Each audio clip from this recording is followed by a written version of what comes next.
O motor vira, aparenta ter compressão perfeita, mas logo na primeira semana de uso na rua, falhou de novo e voltou de guincho para a oficina.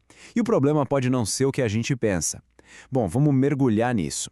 O que a gente vai fazer aqui hoje é uma verdadeira desmontagem forense de um bloco Ford Ranger 2.2 Duratorque. O objetivo na nossa bancada é descobrir passo a passo exatamente onde o reparo anterior deu errado.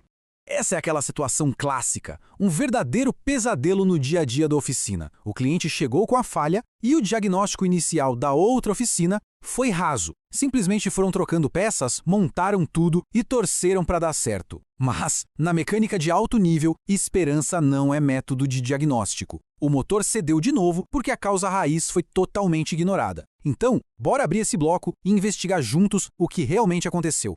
Fase 1. A incompatibilidade microscópica. Pistões classes A, B e C.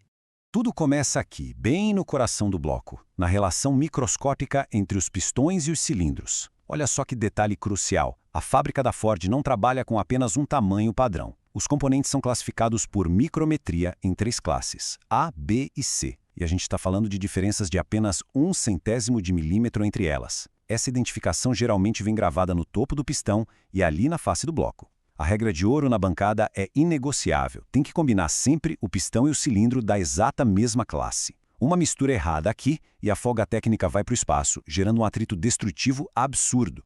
E aqui vai um alerta de mecânico para quem está com a mão na graxa. Para conferir essas folgas, pode esquecer o paquímetro. Ele fica na gaveta. A medição exige um micrômetro calibrado e medido a exatos 90 graus do pino. Além disso, tem um detalhe crítico para não quebrar tudo depois de montado: a folga dos anéis dentro do cilindro. É obrigatório colocar o anel no cilindro, alinhar perfeitamente usando a cabeça de um pistão e medir a folga entre as pontas com um calibre de lâminas. Se ficar apertado demais, o anel dilata com calor, trava no cilindro e quebra sem dó. Como a gente costuma dizer, peça não resolve problema, diagnóstico resolve. Fase 2. A sinfonia de 12 etapas do cabeçote. Sequência e precisão.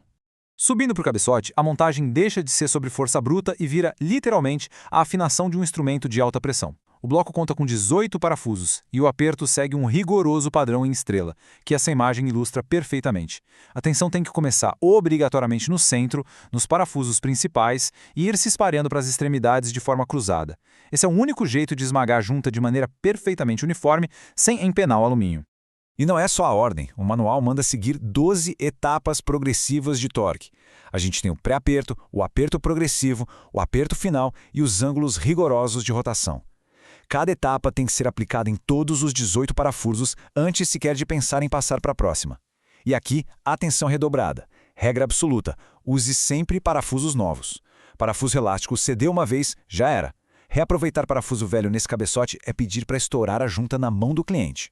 E aqui é onde a maioria dos mecânicos erra feio, uma verdadeira armadilha de oficina. Os parafusos número 23 e 24 exigem estágios de torque drasticamente menores, apenas 4, depois 6 e, por fim, 10 Nm. Confundir esses valores e aplicar o torque dos parafusos principais destrói a rosca do bloco na hora, arruinando a montagem inteira.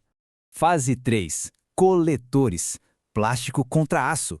Os choques de materiais. Mudando o foco para os coletores, a gente tem o choque direto de engenharia. São materiais completamente diferentes parafusados no mesmo cabeçote, o que exige abordagens totalmente diferentes. O coletor de admissão é de plástico super delicado e o limite é estritamente 15 Nm. Passou disso, ele trinca, puxar falso e vira uma dor de cabeça. Já o coletor de escape é de aço, feito para aguentar um calor brutal.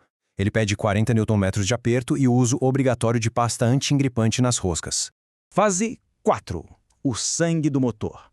Pressão versus fluxo. Chegamos na força vital do motor.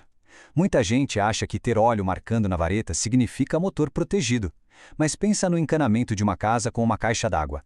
Não adianta a caixa estar cheia se a bomba não gera pressão para os canos. Ter fluido não é o mesmo que ter pressão real.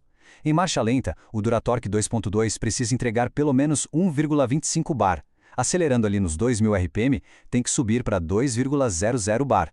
E olha só, valores abaixo disso indicam um desgaste catastrófico, falha na bomba ou folga excessiva lá nas bronzinas. E claro, a bomba não faz milagre com o óleo errado. A capacidade exata com o filtro novo é de 8,6 litros. Sabe qual foi um erro fatal descoberto nessa desmontagem? Usaram óleo formulado para motor a gasolina nesse bloco a diesel. As formulações químicas são completamente diferentes. O óleo errado cria borra, perde a viscosidade e basicamente destrói o motor de dentro para fora. Então, vamos consolidar os alertas dessa investigação. O problema não estava na bomba de óleo que o pessoal da outra oficina trocou, e sim na medição errada. Primeiro, o teste de pressão de óleo sempre exige um manômetro independente. Nunca, jamais, confie apenas na luz do painel. Quando ela acende, os mancais geralmente já derreteram. Ela só avisa do desastre, não previne. Segundo, confirme sempre a especificação do lubrificante. E terceiro, reforçando a regra de usar parafusos novos para o cabeçote. O que nos traz a verdade mais dura e importante da oficina?